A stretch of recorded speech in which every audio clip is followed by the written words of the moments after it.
The Huskers had a strong push at the end of the 2023 recruiting cycle, signing an additional 5 scholarship players on National Signing Day. Matt Rhule's first class at Nebraska stands at 39 new players, and we're going to examine each and every one of them. Get ready to scout the complete 2023 recruiting class. Next up on Big Red Wrap-Up.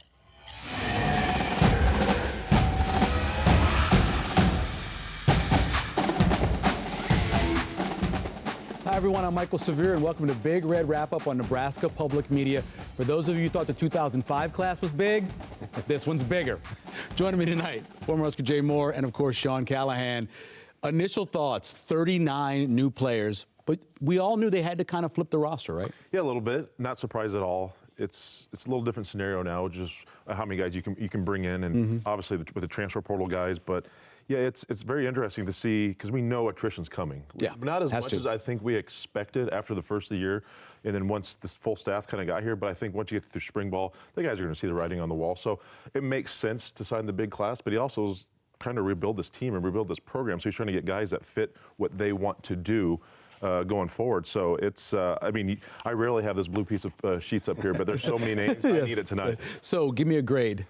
Give me a grade on the 39. I know. Why are you doing I know. I feel like you're Mel Kiper up here. Give me a grade. Like, we're doing like a two-part show here tonight. But I think when you look at what Nebraska did, first of all, Matt Rhule, when he took over, he added 20 high school recruits himself and then 11 transfers. So the 39 guys in the class, 31 of them Rhule added from December 6th until February 1st. I mean, that's 2 months. Really, really incredible when you kind of put that all together, what they accomplished. But, you know, I look at what did they miss on, what do they need more than anything. And yeah, you would have liked to have seen them get Walter Rouse, the tackle. Sure. And all of a sudden you feel really good about this. They did get him, Sean. They did for 3 days. Or whatever.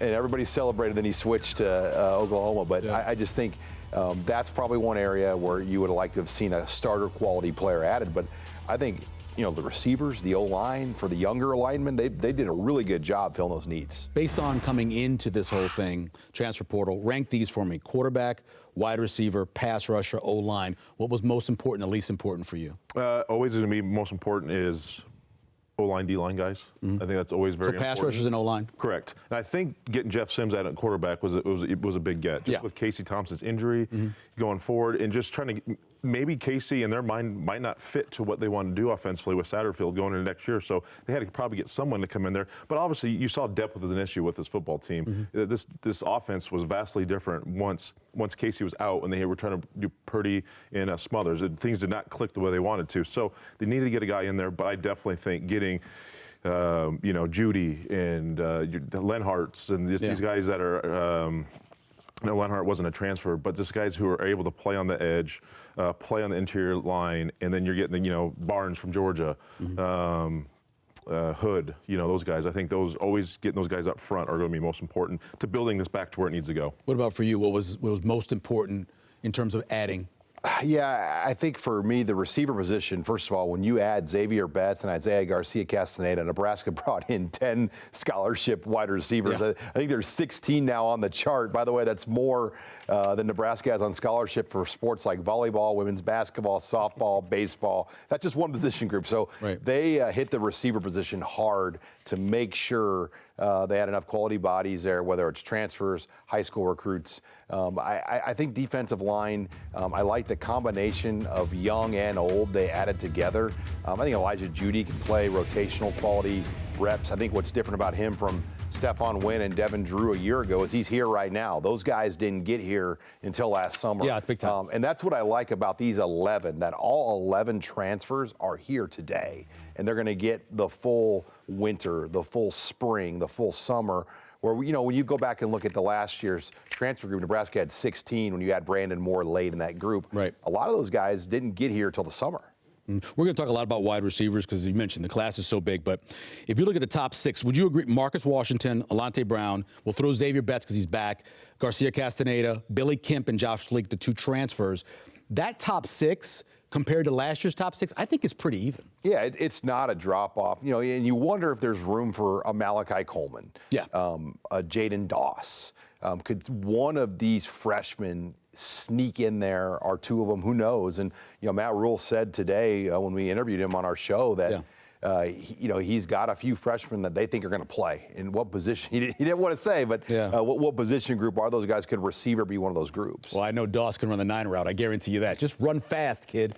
We've got a lot to cover tonight as we explore each of the new additions to the Huskers. If you got any questions regarding any of the new players, you can reach us by emailing or texting to bigred@nebraskapublicmedia.org. Our eyes are also peeled on social media all evening, so connect with us on Facebook and Twitter, and we'll get those questions and comments as quickly as we can. We'll get to as many as we can.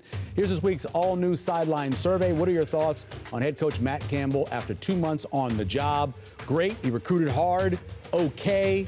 Can't understand the emoji, social media teases, and reserving judgment until the end of the 2023 season. That's winning right now at 50%. Head to the website now to cast your vote. Great teams are built on 2 things, relationships and standards. And so we have a standard. The standard is to work really, really hard. So I know what he means by, I don't want competitive where it's like, hey, I want to sign more guys than you, because that leads to bad teams. That leads to, coaches taking guys as favors. Everybody that we bring in is brought in by the entire staff. We work really hard. We're really honest with each other. It's not easy. The camera's killing me. Sorry. It's not easy to work here. The standards are high. Like, you guys have done a really nice job making a big deal about Ed going around. And I think Ed's doing what we've always done. Like, going to 8 schools a day in the state of Nebraska is the bare minimum. We're not doing something special. We're not like, oh, wow, look how hard they work. We're just doing our jobs. We're going to sprint. Like, we're not taking a break. Now the focus is just purely on the guys that are here. And as I said, there's a lot of winners on this team. There's a lot of guys that I need to do a great evaluation on to help them be the most successful they can be. Hey, should I play this position or that? What should I do?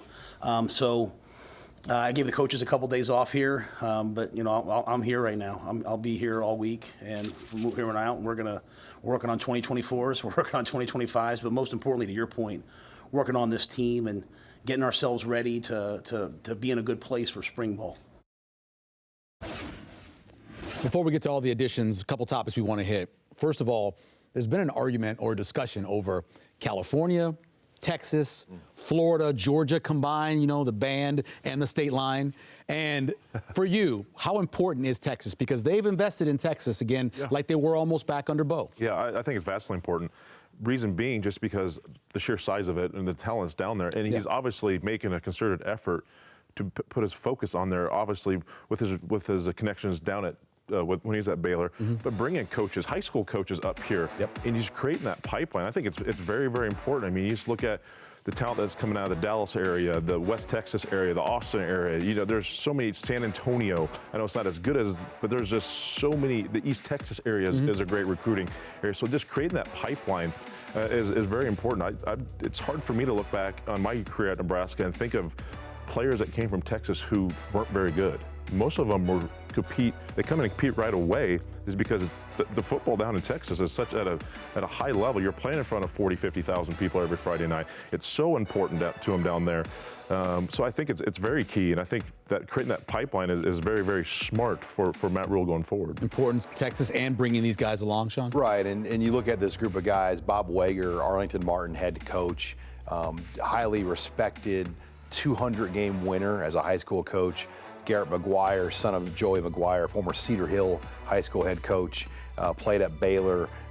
Matt Rhule said, he's like, look, we're going to be lucky to keep this guy here for 2 or 3 years because he's a fast riser. Then I think the most intriguing hire is Dr. Susan Elza from the UIL in Texas, which would be our version of the NSAA. She oversaw 1,200 Texas high schools, dealt with over 10,000 coaches. With all things, and Matt Rhule told me today that she's a rock star, and just to get her on the staff, he wanted someone of her caliber to kind of run his show behind the scenes. She'll be one of 2 non-coaches that report to Matt Rhule, along with his chief of staff, Sean Patton. It's funny because I remember Lambert was kind of in that position, and a good businessman, don't get me wrong, but this is a woman who's got experience at all levels of business, of education. She was a coach. She was a player. She really fits this job pretty well. Yeah, and I think her salary will probably be higher than some of the coaches. Right. When you look at just the breakdown of the younger coaches on staff to get her to come here, because Matt Rule said he tried to hire her in Carolina and she didn't come. Yeah. I'd imagine they made a deal worth her while to come up here, and rightfully so, because I do think she's going to bring a level of organization and operation to things that's just been different and different in a good way. It's already, it was early, I know. Best hire for you. Who's best hire? Let's just stick with the coaches. Yeah, it's tough. I think looking at there's so many new ones. I mean, you could say arguably keeping Raiola, it's keeping him around could potentially be could be. Right. Obviously with his nephew down in Arizona, but I'm gonna say for me right now, being a defensive guy, I think getting Tony White was a really good hire. I'm very intrigued by the 3-3-5. Yeah. It'll be interesting to see how that evolves. Are they going to go to that right away with that defense, or do not quite have the guys that fit that role? Maybe they develop that, and over time they get back to the 3-3-5. So I like that hire. I like he's young, he's energetic.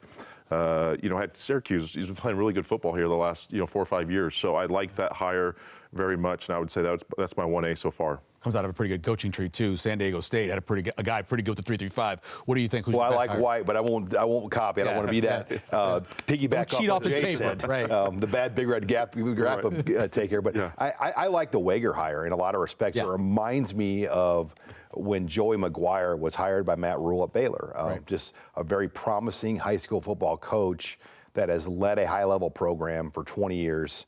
And giving him this opportunity now to come to Nebraska because the type of things that he's dealt with and led through for 20 years, he's had a lot more real experiences probably than a lot of the assistant coaches have had. When you manage a high-level high school program, he also was huge for 10 years with the All-American Bowl, the Under Armour All-American Bowl down in Orlando. So he's been around it at a high level. I think he's had college opportunities before and chose this one to come to Nebraska. I know I say coaches, but we'll go Corey Campbell. I think what happens right now during this offseason in that weight room is huge. Plus, he knows his assignment. He's got to get guys ready for the 3-3-5. He knows what he needs out of his 4 eyes. He knows what he needs out of that nose tackle. He knows what he needs athletically and those linebackers. He knows, and so he's building those bodies today. I would pick him as the guy that is the best hire. Touring Nebraska, we've seen all of the tweets and all that stuff. How important is it to hit all these high schools? I think it's just important to let the local coaches feel like they're a part of Nebraska football. I mean, there's just such a connection that everybody has wherever you go in the state to this program. And I think for this staff, they've realized that right away. Ed Foley has gone out and done an outstanding job. He's been to over 75 high schools himself. Between the entire staff, they've hit over 100 high schools, which is remarkable when you consider there's only about 130 that play 11-man football in the state of Nebraska. That's pretty remarkable. In terms of winning the offseason, which Nebraska has undefeated, I believe, in winning the offseason. Off-season champions. How do you feel about the championship this year? Yeah, it's definitely, we're still in the honeymoon phase. Yes. Everyone loves every coach that comes on because they haven't lost a game yet.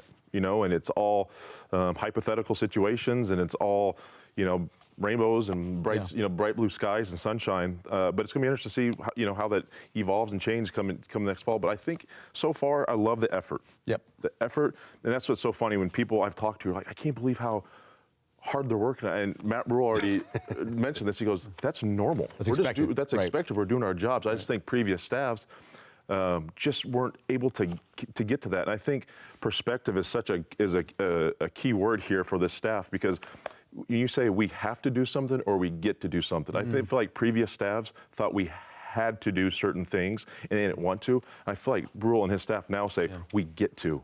This is a great opportunity. We get to go do these things. Sean, I'm with you. I heard you talking to Sip. I think it'll be hard for Casey Thompson to win a job not playing at all during the spring, maybe even not throwing during the summer. Is this Jeff Sims' job to lose? I mean, he's going to get 15 practices of presumably number 1 reps. Yep. Because are they going to give Chubba Purdy a lot of number 1 reps? Other quarterbacks maybe. But let's be honest, guys. This is a quarterback that has started 23 games at the Power 5 level from Georgia Tech. He's 6'4", 220. They want a runner. he's built to take some hits. They don't want to run the option necessarily, but they want a guy that can run for 3rd and 7. And he can throw the ball. He was one of the least talented teams in the country at Georgia Tech after Jeff Collins. And they were a bad team, and he put up decent numbers on a bad team. And I think his mobility will help the offensive line. It will help the running back. So I think he brings a lot to the table.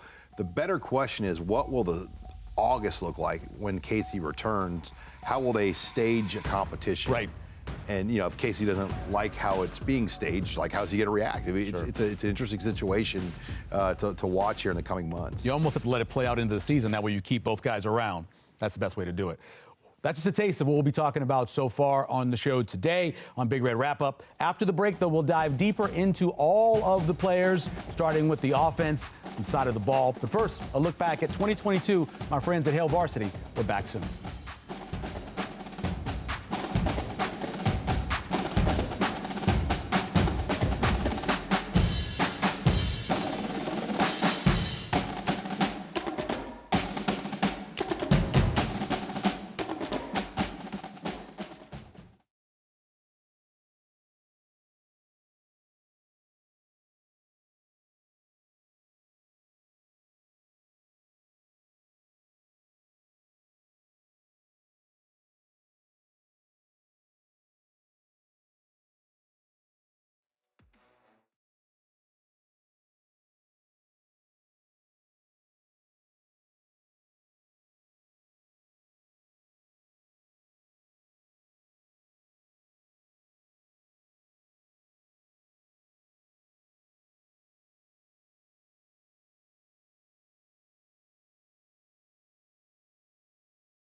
Welcome back to Big Red Wrap-Up. Time to take a look at the new offensive players coming in 2023.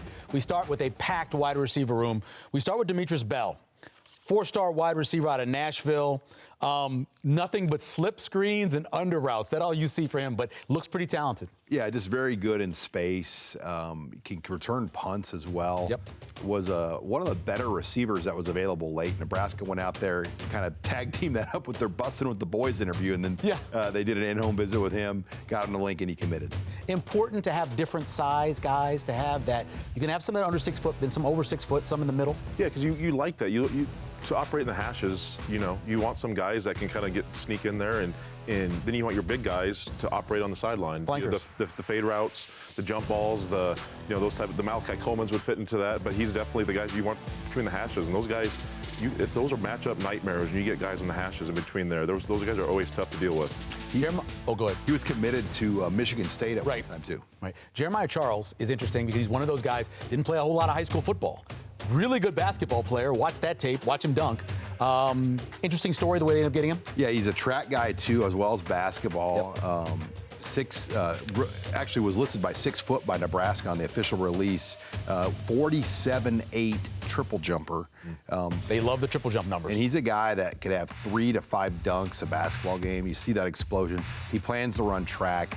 This was his first year of organized varsity football at Arlington Martin. Played as a youth. younger in high school. But they got him to go out as a multiple sport guy. And you think about the high school he goes to, that's a huge high school. And to be a 3-sport varsity standout at a 6A Texas high school tells you he's a pretty phenomenal athlete. And then we go to a guy who's another great athlete. We know Malachi Coleman very well. Height, size, speed. Went to the Army All-American, or went to the Under Armour, and looked really good, showed out with his speed. It's his consistency with him, right? Yeah, for him, he didn't have a great senior year, but they had a change in quarterback. They lost their quarterback to the Division I ranks. Noah, I'm blanking on his last name now, but Walters. And you look at Malachi, he runs, he jumps at an elite level. He's a 10'4", 100 guy, 36+ inch vertical. He just makes everything look easy. And now can they mentally lock him in, develop him to where he needs to get? Jay, how important is it when you do have failure? Because you usually have a lot of success in high school. You guys are the best. You get to college. How important is dealing with failure? It's everything. It's adversity. And he's, his background, he's dealt with some of that, being adopted and being homeless at one point. So he's dealt with, it's just, he was a big fish in a small pond. Now he's a big fish in a really big pond with a lot of other big fish. So it's going to be, when you get punched in the mouth, how to respond. And that's going to be very key for Malachi this coming up this year. Real quick, probably helped him to go to an all-star game and test his wares against other good guys. He went to 2. He went to the Polynesian Bowl and the All-American Bowl in San Antonio. So he looked really good. Actually got a bump in most of the rankings from his performances there, because that's, the All-Star games are great because you go there for the whole week, you watch practice, you learn a lot about these guys in an All-Star week. Let's go to Jaden Doss, another guy with a lot of speed out of Peculiar, Missouri. Definitely a kickoff returner and special teams guy early. Yeah, and he's got to learn everything else. Kansas City area guy. Bill Bush got him early. He was one of the 8 guys that stayed committed the whole way through. And I think there was a little fear that other teams like Kansas State and Missouri and KU were going to try to jump in. He stayed committed to this staff. Very, very good receiver. Obviously, the special teams element, if he played early, that could be an area where he plays. We talked about some important states. Missouri is too, right? Nebraska has a history of bringing in really St. Louis. St. Louis, Kansas City, get both of them if you can. Yeah, Chris Brooks, a former teammate of mine from the St. Louis area. Mike Rucker from the there's Neal. Yep, a lot of good. Yeah, there's St. Louis and the Kansas City area there's a lot of good football teams down there. Kenny Will Height. Sorry for leaving you out, Kenny. Michael Rose, Ivy, the linebacker was a lot of guys. So there's a wealth of talent down there. From there, we go to Josh Fleeks, one of the transfers. This is a guy who's been injured most of his career. When he's played, he's been both a running back and wide receiver. How do you see him fitting? I think he's in the top 6 if he's healthy, but what do you think? Yeah, he's a 6-year COVID senior. Did have a great year last year because he was hurt, but he's had production. And, I don't think Nebraska's looking for him to be a number 1. I think they're looking for him to be a quality top 6 guy in that group. He was a teammate of his position coach, Garrett McGuire, at Baylor, and he played for Matt Rule. So they're very familiar. He's also a Cedar Hill product, where Joey McGuire was once the coach at. So the knowledge of Joshua Fleeks is high. He's a great runner. I believe he's a 10-4, levels guy in the 100-meter dash. Another guy with so much hair. How does he get under the helmet? How do you get all that hair under the helmet? I have no idea. I usually shave my head during football season starting off. But he seems like a guy you bring in. He's almost like an extension of a coach. Definitely. A culture guy, so I think that's just one of the guys, hey, contribute, but guess what? You know what it is. We had you at Baylor. There's some familiarity with everything, so help this offense get up to speed. Billy Kemp's transfer out of Virginia, and a guy that we know what he is. With all the catches he's had throughout his career, and 192 of them, 9.2 yards. He is at underneath, maybe not just lining up in the slot, but definitely running a lot of shorter than 10-yard routes. Yeah, one of my colleagues I work with covered him at Virginia, and he said tough as nails. I mean, this guy is tough as nails. He'll do everything you ask him to do. Had to deal with some coaching changes and some things that have happened. Obviously, the adversity with 2 of his best friends being killed this year at Virginia. So this young man's been through a lot. Declared for the draft, came out of the draft. Nebraska brought him in. They were his first phone call. They got him on campus for a visit. He was going to take more visits, committed to Nebraska. You look at 2+ years of 70+ receptions. He's got and punt returner. He's lots of punt returners. He's got 140 fielded punts in his career. Yeah, he may walk in as your starter at a punt returner. Let's go to Jalen Lloyd. We all know about his family. We know the athleticism. We know what he can do as a long jumper, as triple jumper. How does he fit in? Well, his mother, Dahlia Ingram, I covered her. It makes me feel really old. Yeah, I covered her at Nebraska. Yeah. She was older than me, though, when I covered her. Sure, for the record. She was like a senior, and I was a freshman in college. But Jalen, phenomenal 10-4 guy, one of the top triple and long jumpers in the country. Yep. He plans to do both at Nebraska. He'll score points on the track team in the Big Ten meet. He's that talented right now. Can they get that speed on the football field? That's the question, right? When you get a guy like that, figure out a way to get a certain package of plays for him? Without a doubt. When you're young, you get him some special teams, maybe kick returns, punt returns. But yeah, you just find areas for him to simple plays, bubble screens, reverses, somehow kind of the way they use Xavier Betts, in his early years. Just simple plays for him to get him some exposure and get some, get comfortable out there. One of the most fun areas in Texas to cover, Bay City, Texas. That whole area is just so much fun. A lot of hard workers, factory workers. People really put the time in. And Bryce Turner is from that area. Track star, kind of a project just based off of what I can tell. Yeah, you look at him, though, he may be the fastest high school football player in the country. Legitimate 10.25 speed, electronic.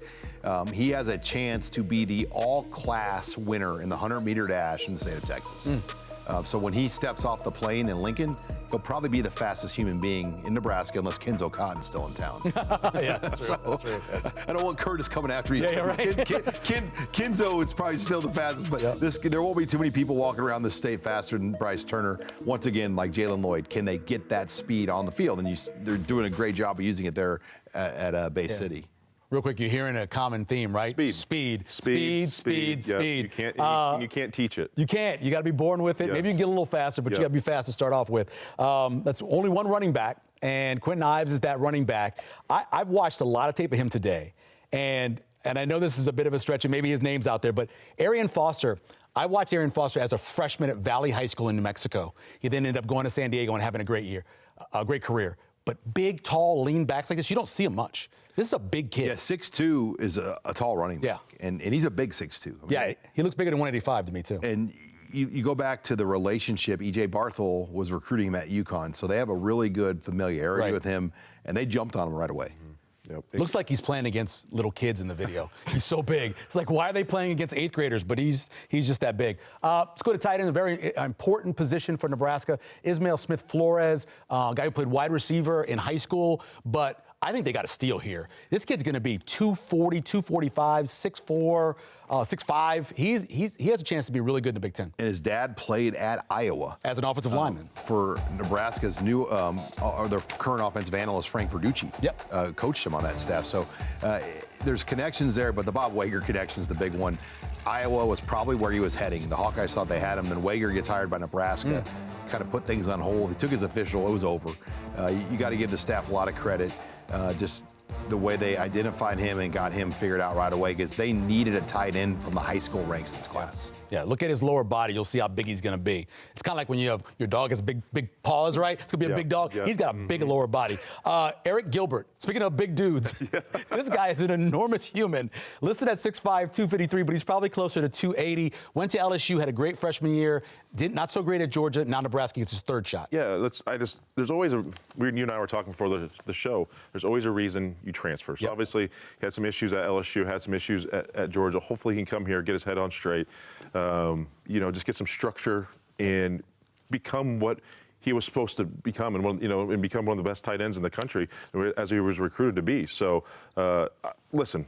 Get all the talent you can. Hopefully he can, get in some structure and develop him to what he should become. Kirby Smart said, we're trying to help him be the best person he can be on and off the field. That's the decision he has to make. So Kirby Smart said. Let's go to offensive line. Mason Goldman. Let's start with him, Sean. Yeah, you look at him from Gretna. We got a great look at Mason in the state championship game. Could play tackle, guard, has a lot of room to build. And, you look at that weight, 260, you're probably, that's light. No, you want them at that. Yeah. Because you can put the 40 on the proper way. A good way. A lot of guys, when they're 300 coming out of high school, usually that's a lot of fast food 300, and I think when you can do it the right way, that's the type of body you'd rather have as a guy built like this, Jay. Yes. Gunnar Gattulo is the next one. Another guy, kind of a guard? Were we thinking that? Yeah, I don't know if he's athletic enough to play tackle at the Big Ten. You look at but coach's kid, had been committed for 2 full years to Nebraska. Obviously, grew up around the game. He's the kind of guy that Nebraska's taken in this program for a long time. I want to spend a little extra time on Jacob Hood. You, as a defensive end, even when you're at your biggest, you see 6'8", 342 across from you. That's got to be quicker, right? That's a unit. That's a unit. That's a big fella. Yeah, I played King Dunlap. We played against Auburn in the Cotton Bowl. Wow. He was 6'8". Yeah. Legitimate. And King went on to play, had a decent career in the NFL as well, but he was not 342. No. And that is a large human being, and nice to get him after the Stanford guy, Walter Rouse decided to go to Oklahoma. So it's going to be fun to see him develop and hopefully become, a starter on this offensive line. He's another one of those corn dogs. Didn't play at Georgia though. He was injured. Yeah, and I think he's a long-term guy. He's not a transfer that bring in to play this year. I think he needs a year or two of true development before he get on the field. What do you think about Brock Knutson coming out of Scottsbluff? Tough kid, wrestler by nature. Played 8-man football as a junior at Mitchell. Transferred to Scottsbluff for his senior year. And it was mainly for academics and other things, but just a hard-nosed kid that didn't even know he was going to get the Husker offer.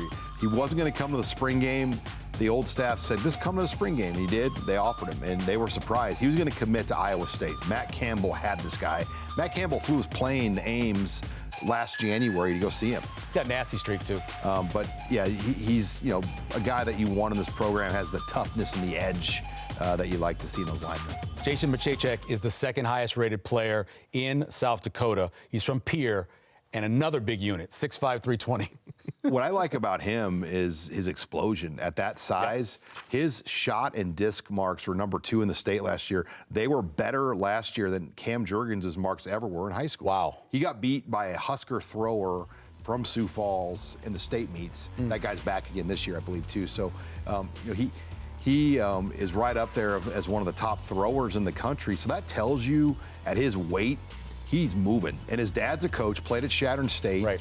Mom's a kindergarten teacher. They moved from Rapid City to Pierre, South Dakota for his senior season, and he played with an Ohio State quarterback recruit. They won the state championship. He's got really good feet. He does. He's really, for a guy that size. Like that big boy, he can move. That helps when you're in that ring, when you're throwing. You got to have good feet. I worry about Ben Scott a little bit. Hawaii kid, Arizona State, Nebraska. He's going to have to adjust. Hey, his mom's from Columbus. I understand, but he's got to adjust to it. He's not from Columbus, but he's probably your starter. Yeah, he's at probably day one. And again, one of those guys you talked about, most important position. Yep. Again, in the transfer portal, O-line. I immediately thought of him just because you got to get that. Ever since Cam's left, obviously this last year, it's been kind of you're trying to plug and play that position, and I would expect him to be day one. You look at a guy with that many starts, 28 total starts. That's the one spot on the line that I'm not sure they knew who'd be the center if it wasn't Ben Scott. Well, and he could play right tackle, but he's obviously coming here for center. Yeah. And they needed this guy probably a year ago. Yeah, it's true. I mean, this was the transfer they needed last year when Cam Jurgens left to go pro. Right. And they weren't able to get a player of this quality. You're going to get Ben Scott for 2 years. Yeah. You look at a guy that talented and that many starts, he's also got to be able to make the calls and all those things. So it's perfect for a new system because everybody's learning it together, right? So that's a big part of his. We've all seen Sam Sledge play a lot. I saw him play as a tight end in the same game. I saw him move to tackle when he had to against Westside. This is a talented, athletic. He, of course, obviously his dad, Bob Sledge, played for Nebraska. Yeah, and unofficially, he was the first freshman to ever start varsity at Creighton Prep. Wow. In the history of that program. So for him to play Class A at a proud program to start as a freshman at Prep, that tells you how talented he was. Everybody, he grew up in the South Omaha area, I did, and everybody always knew that he was special. And he had the makings physically, and he grew up the son of Bob, a great Husker, an NFL lineman. Yeah. His dad was a coach. So he was just trained so well from a young age on, and he's got the right mindset. I mean, I look at the in-state guys, and I'd take him over any of them. I mean, he could play all three positions. Yeah, right? And he could be. I think the right path for me is Ben Scott, 2 years, that he could be the center after Ben Scott. That makes sense. Ranked the 5th best kicker in the country. Best kicker I saw all year is Tristan Alvano. I want to see the other 5. I want to see the other 4 guys that are ahead of him. Yeah. Yeah, we had those games, Michael, on NET or Nebraska Public Media here, and he was phenomenal. I mean, you look at the performance that he had off the ground, not a tee box, off the ground. He said it was important for him to kick like he was going to kick in college. In a late November setting, unbelievable performance. And I think if you're going to say a guy that could be a day one starter in his class, this is probably it right now. So for sure. I had never seen him kick until watching the state championship game against Gretna, and I'm like, holy smokes. Yeah. Has he been offered yet? You know, kickers aren't the sexiest thing, obviously, to talk about. But I'm like, we got to get this guy. I mean, obviously, we know the kicking struggles we've had at Nebraska in years past. This guy is, you hit the nail on the head there, Sean. He's going to be a day one guy. And I know they kick off from the 40 in high school. I saw him play, I don't know, probably 13 games in his career, including when he was a freshman. I don't remember a time where he didn't reach the end zone in high school. And he was kicking it to the back of the end zone. So it's 35 from college. That's a big part of it, too. And then once he starts lifting and training, he's going to get stronger and develop that He's skill. a big kid already. I had him on our little podcast that we do, and he's a solid, they say 6'1". He's about 6'2". And he's a big kid. built like the old school kickers of Nebraska, the Fultzes, the Chris Browns, the Josh Browns, like true athletes. Guys who could have played other positions. Yeah. And then talk about a position we never talk about unless it's a mistake. It's the only time we're talking about this guy ever, hopefully. Hopefully, because if it's a bad snap. Marco Ortiz, transfer from Florida, started 16 games, got injured last year, missed most of the year, but this is a guy that comes right in and plays. Yeah, it's a very important position. That's the punting, the kicking game. You got to have a guy that you can rely on. It's plug and play, and it's the timing. Yeah. It's the you got to be operating under 2 seconds to get that kickoff on the field goal. So you got to have a guy you can rely on, and it's a very important position. Long and short snapper. Yeah, and they put him on scholarships. So that tells you the value of that. They were like, we're not going to mess around with snaps, and because if you're off by a split second, tenth of a second, that's a block punt. Right. He's also a guy that goes on and makes tackles. Next up, defensive side of the ball. As we go to break, another look back at 2022, courtesy of Hail Varsity.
Don't forget to vote on our new sideline survey. What are your thoughts on head coach Matt Rhule after 2 months on the job? Right now, 50% people say great.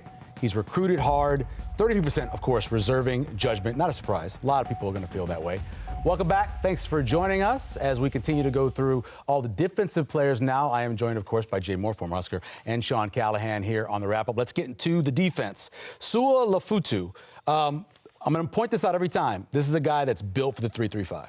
Yeah, you look at his size, 6'4". They listed him at 300 on the signing day release, so a very physically big body. And I think that was the key. Nebraska wanted to get a group of young bodies because, Michael, you know that D-line group. They struck out. Right. they had about 2 or 3 classes where they went over. And they need to get some younger guys, Jay, built up in this program. Yeah, and I love the fact that he comes from a very, very good program. And a lot of his teammates are going to Georgia's and Alabama's and so on and so forth. So he's competing against other Division I players day in and day out in practice. So I think he's a guy that potentially could come in and play very early in his career.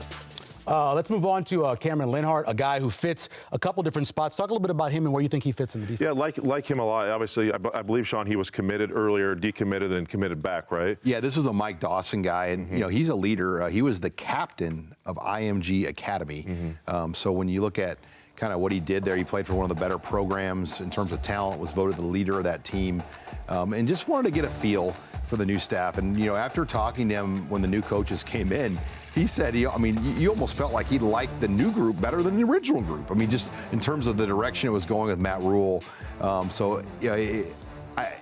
think he was a big guy for them to get back in this class. I'm more curious, is he a true edge guy? Or where do they put him is kind of what I'm curious. That's what I was wondering. Yeah, he's long. I could see him beefing up and almost playing like you could become like a 4-eye, an edge guy in that 3-3-5. I don't see him being a linebacker. I see him being more of an end tackle in this 3-3-5. Then you got Vincent Carroll Jackson out of Harrisburg, another Pennsylvania guy. That's an area, obviously, that they're going to be concentrating on. Yeah, Matt Rhule played at Penn State, has the connections in that area, and this is a kid that, if it wasn't for senior recruiting, you wouldn't have found Vincent Carroll Jackson. He didn't have anything his junior year. So that was the one advantage Nebraska had in recruiting this year. They could actually watch senior tape. And sadly, so much of recruiting is sophomore and junior tape. And anyone that's played high school football knows there's a lot of guys on your team that emerge as seniors. And unfortunately, in recruiting, some of those guys get looked over now because you're so caught up in getting done in the summertime now, but they were able to, find Vincent Carroll Jackson, and he had a lot of Power 5 teams on him, and Nebraska won that battle. Another guy could be a 4-eye. Yes, very much so. Yeah, he's that 6'5", 270, has a frame, the length, and again, that's one of those guys I think they're trying to get to develop into playing that 3-man front in that 3-3-5. We talked about all the size they need. Elijah Judy obviously has that, but what do we know about him? He goes to A&M. Doesn't really play a whole lot. What do we know about him? Yeah, Elijah Judy, 6'3", 300 pounds, out of Philadelphia. So obviously you've got the Temple, Philadelphia ties on this staff.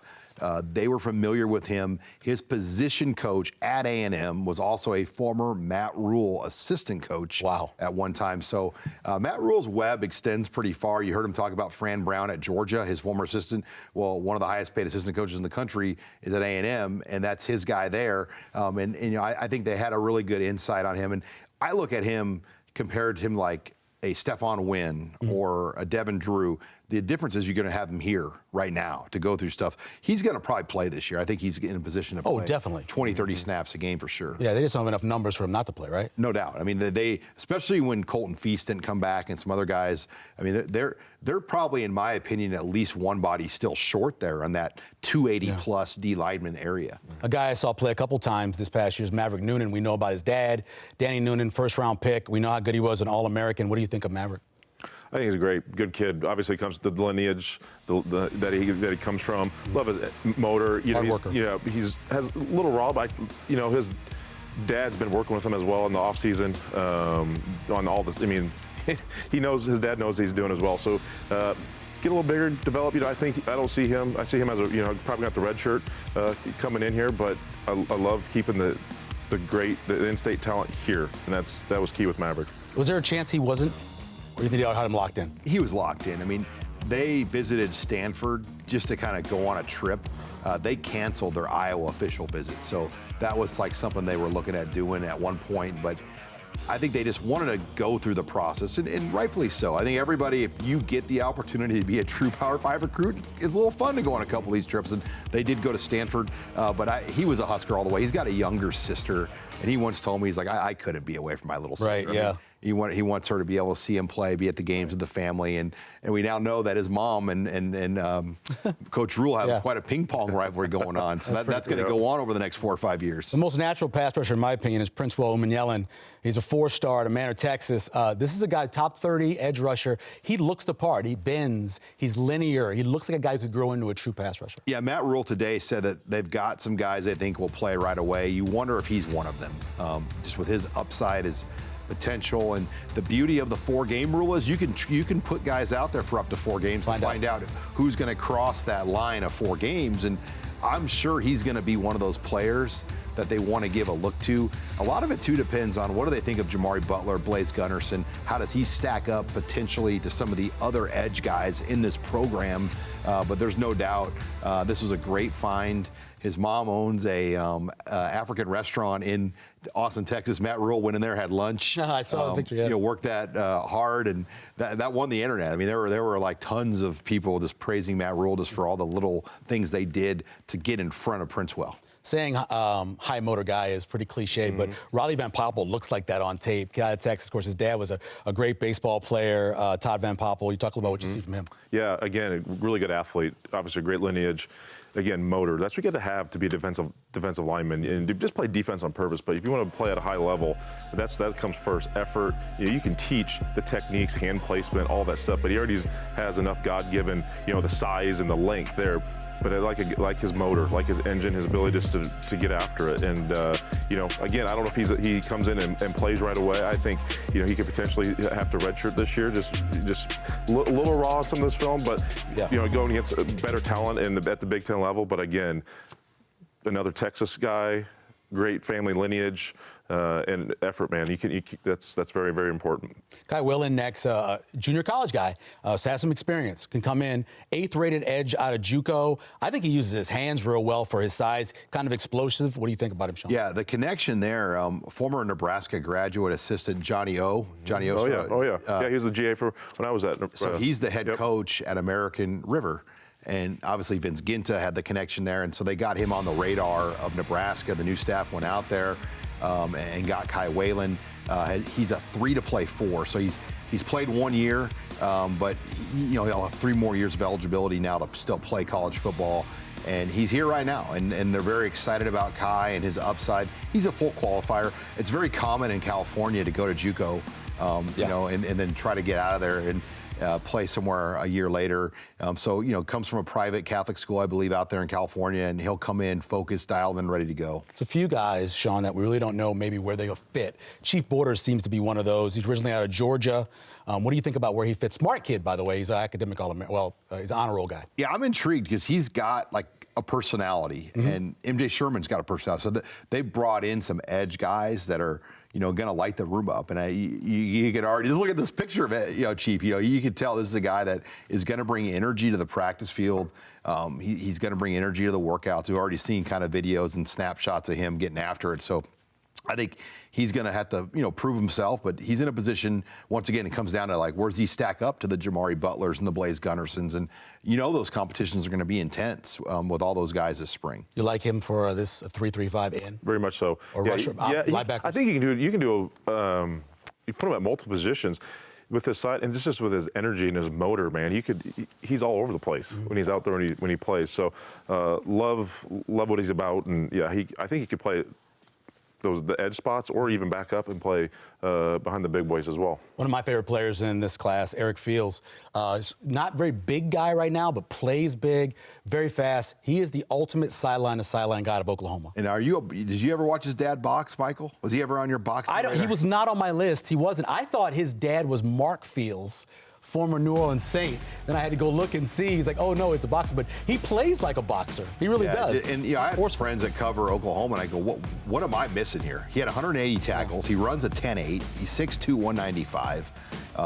Grades are fine for the most part. And he's like, you're right. He goes, from what we've seen, Oklahoma should have offered this guy. So, he might be the sleeper of the class with the numbers and what he did and what he put up.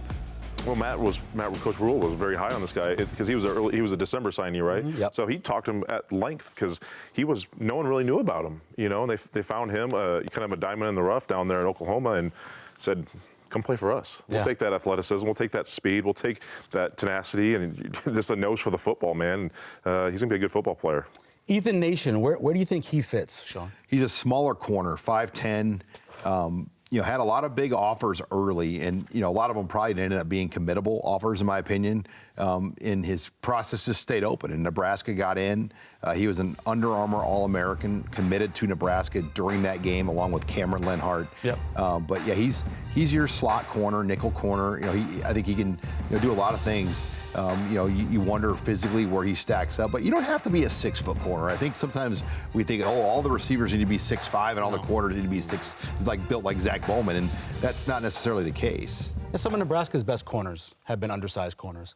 It's about being able to stay in phase, be able to run with the guy, and be physical. Yeah. Look, Courtney Grigsby. He played. Obviously, the guy could jump out the gym. Sure. Yeah, he was Aaron a free Miles. guy. Yeah. Aaron Miles, great example. Yeah, but if you have the Mighty Mouse kind of mentality, and just you're able to fight and scrap, and you're able to have a nose for the ball, you can play DB in the Big Ten. Let's go back to linebackers. Dylan Rogers now. We'll talk about him a little bit. Another guy out of Cypress, Texas. Yeah, big physical guy. Looks like Carlos Polk coming out of high school, 6'3", 240, Houston area kid.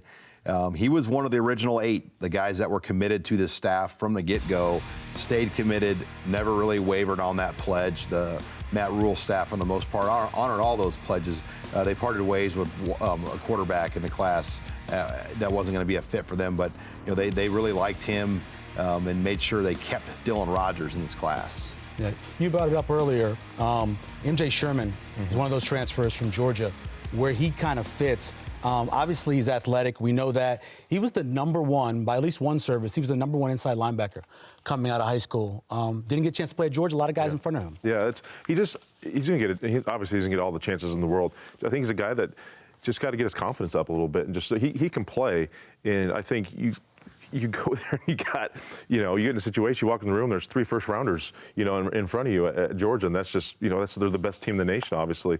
You can get a little discouraged. So I think he's going to come here, they're going to put him in there and let him develop, get him under some great coaching, and get his confidence back and become what he was coming out of high school and what he should be. He had an injury in high school, right? He never really come back from that. Yeah, the explosion that he lost from that injury. My question is, does he project as an edge guy in this 3-3-5, or is he more of a true inside linebacker? Like, what's the role they draw up? I think he's a starter. I think they're going to get him on the field and play a lot next year. You look at where he came from, and everybody I know at Georgia speaks very highly of him, and he's a big personality, really, really well-liked in the locker room. So I'm excited about him as any of the 11 transfers. I kind of like him as a middle linebacker. I don't know if that's where he'll end up playing. Let's go to defensive backs. DeAndre Barnes, the last guy to sign. Yeah, they took him on signing day. You heard the story. Scott Satterfield went in, was just kind of driving around Denver and said, hey, let's go check in one more time. And they saw this guy, they looked at him. He's a state champ in the 200. He had 6 picks, 9 receiving touchdowns last year. So he was leading receiver, leading interception guy for a very good program, Regis Jesuit, where Nebraska once had a commit from, Hayden Moore, who's now at Michigan. And they brought him in. Staff liked him, took his commit on National Signing Day. Another state where Nebraska's had success getting guys out of Colorado. Yeah, a lot of good players. Kenny Bell. Richie Agnew was Arizona. For some reason, I always think he was from Colorado. But yeah, a lot of good Jeremiah players Searles, Josh Davis.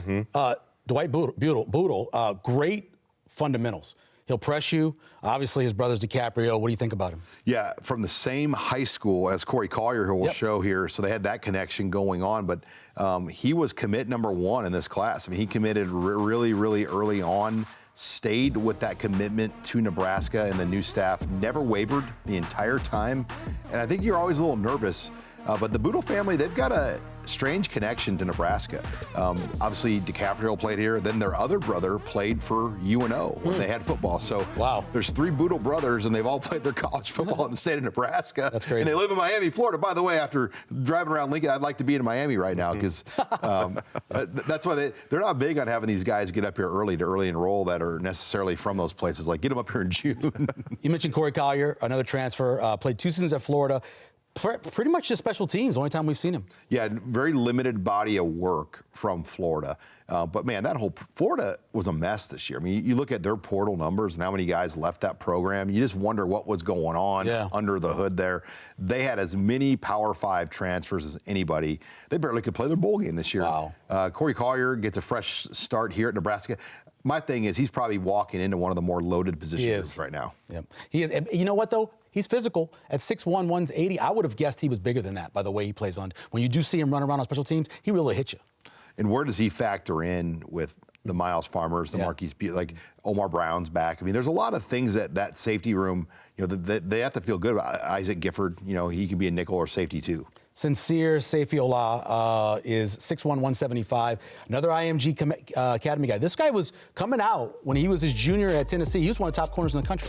Yeah, went to IMG. I like his length. He's here now too, so we'll get a good read on him for the spring. And I feel like that corner spot, Quentin Newsom's open, there, but Malcolm Hartstug, he's a good player, but one of these guys could contend for that job. I think Newsom's obviously locked in as one of them, but it will be interesting to see if any of these younger guys or portal guys have the opportunity to come in and win a job or compete for playing time at the corner position. Ramir Stewart, ball hawk, 9 interceptions, Emotep High School, out of Philadelphia again. Yeah, this is the staff has a lot of connections in Texas and Pennsylvania, and once again, they go into Philadelphia and get another player in this class. Ramir Stewart committed right before the early signings day in December. He's a high 3-star, right on the cusp of being a 4-star guy in terms of the consensus ranking on him. But yeah, another position group where that safety position in general, I think it's going to wipe out. They've got to get some younger blood in there to develop for the future in this program. Real quick, Dylan Raiola, where do you think Nebraska stands? Do they have a shot? Yeah, they're in it. There's no doubt. Dominic, and he's switching high schools, by the way. Yeah, I saw that. He transferred high schools to Pinnacle High School, which is where Spencer Rattler went. By the way, Marcus Satterfield coached Spencer Rattler at South Carolina this last year. So there's some common ties there with Dylan Raiola to this Nebraska staff, but they went out and saw him 3 times in 17 days. They can't go to his home, but they sent 9 coaches to his high school last week before things kind of went dead. He can visit Nebraska, though, anytime in February, even though it's a dead period, because his uncle's here. So Nebraska's got a couple loopholes that might get Dylan Raiola to visit Lincoln, and he's going to probably decide sometime in March. This could be huge, right? I mean, you want a lot of momentum. You get this guy, April, May, whenever he commits, think about that. A lot of momentum. It's a ton of momentum. And obviously Georgia and USC just having Lincoln Riley's history with quarterbacks. He's the Heisman maker. Right. That's going to be tough, but it makes a lot of sense, obviously, with the connections and just the effort that they're put into this, and just having a chance to get a seat at the table again. With the previous staff not sealing that deal, committing to Ohio State, decommitting, and just having another chance at it is pretty remarkable right now. 15 seconds, doing pretty well, heading to 24. Yeah, and Raiola's the key. I mean, all of a sudden you get Raiola, a lot of other things open up for you. He becomes your best recruiter. That'd be big, be huge. February is return of NSA championships to Nebraska Public Media. Don't miss 3 state title events in the month. It all starts with NSA Wrestling on Saturday, February 18th, followed by NSA Bowling Championships on Sunday the 19th. February ends with NSA Swimming and Diving Championships. That's Saturday the 25th. Of course, you can catch it all right here on Nebraska Public Media. Thanks for joining us this evening. For Jay Moore and Sean Callan, I'm Michael Severe. We'll see you this fall on Nebraska's Public Media's Big Red Wrap-Up.